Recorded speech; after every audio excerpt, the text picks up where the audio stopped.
Hey guys, welcome back to my channel Vihaan brothers. ఈరోజు నేను మీకు ఒక useful and free of cost tip అయితే చెప్తాను. బికాస్ ఫ్రీ ఆఫ్ కాస్ట్ ఎందుకు అంటున్నానంటే, మీరు ఇంట్లో ఉండి కూర్చునే బెనిఫిట్ అండ్ టిప్ ఇది.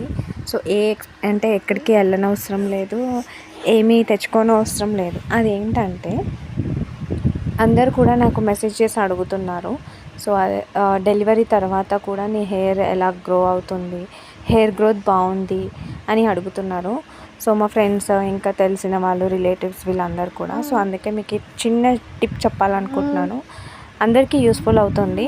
సో ఈ వీడియో ప్రతి ఒక్కరికి యూస్ఫుల్ అవుతుందని కోరుకుంటున్నాను. సో బికాజ్ హెయిర్ మనకి ఫేస్లో ఫీచర్స్ బాగాలేకపోయినా ఓకే, కానీ బట్ హెయిర్ లేకపోతే మాత్రం ఎవరికి కూడా లైక్ నచ్చదు. సో అందుకని నేను మీకు మంచి టిప్ చెప్పాలనుకుంటున్నాను. సో ఇది ఫాలో అయిపోండి. చిన్న ఐడియా మీకు బిగ్ రిజల్ట్ ఇస్తుందని అనుకుంటున్నాను.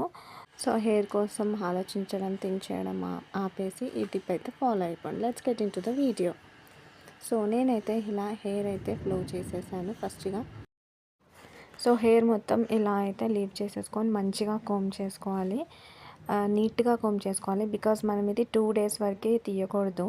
సో ఇన్ కేస్ ఒకవేళ పోయినా కూడా పర్వాలేదు, ఎక్కువ కోమ్ చేయొద్దు అనమాట. So at least monthly twice try చేయండి ఇలా.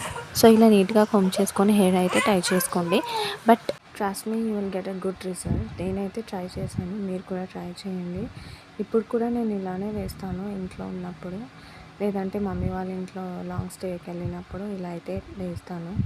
బికాజ్ హెయిర్ గ్రోత్ అనేది ప్రతి ఒక్కరికి ఇంపార్టెంట్. అండ్ ఇలా వేస్తే హెయిర్ కూడా పోదు. నాకైతే వర్కౌట్ అయ్యింది. ఒకసారి మీరు కూడా ట్రై చేయండి. సో చూసారుగా, మొత్తం టై చేసేసి హాఫ్ ఫోల్డ్ చేసేసి రబ్బర్ బ్యాండ్తో టై చేసేసుకొని 2 days వరకు ఉండండి. 2 days, ఒకవేళ 2 daysలో మొత్తం 2 days వరకు హెయిర్ పాడవ్వకుండా ఉండదా అని డౌట్ వస్తుంది. సో ఒకవేళ హెయిర్ పాడైపోతే మాత్రం లైట్గా కోమ్ చేయండి. మళ్ళీ మొత్తం తీసేసి అలా కాకుండా లైట్గా కోమ్ చేసి మళ్ళీ అదే వేసుకోండి. ఊరికే తీసి గ్రోత్ రిజల్ట్ ఉందా లేదా చెక్ చేసుకోకండి. సో ఇదైతే ట్రై చేయండి. డెఫినెట్గా మీకు హెయిర్ గ్రోత్ అనేది ఉంటుంది, హెయిర్ ఫాల్ కూడా అవ్వదు. సో హెయిర్ అయితే టైట్గా అయితే టై చేసుకోకండి. సో ఆల్రెడీ మనము హౌస్ వైఫ్స్ అందరు కూడా నైటీస్ వేసుకొని, ట్రాక్ ప్యాంట్స్ వేసుకొని తిరుగుతుంటాము. సో హస్బెండ్స్ అది వేసుకుంటూనే తిడుతూ ఉంటారు. సో ఇదొకటి యాడ్ చేసుకోండి, హెయిర్ టై చేసుకొని ఇలా ఇంకా అందం యాడ్ అవుతుంది అని అనుకుంటున్నాను నేను. సో ఎవరు ఏమనుకున్నా కూడా ఏది టిప్ అయితే ఫాలో అవ్వండి. రిజల్ట్ వస్తుందో లేదో మీరైతే నాకు కమెంట్ చేసి చెప్పండి. Thank you so much for watching. Monthly twice అయితే ట్రై చేయండి. Bye bye.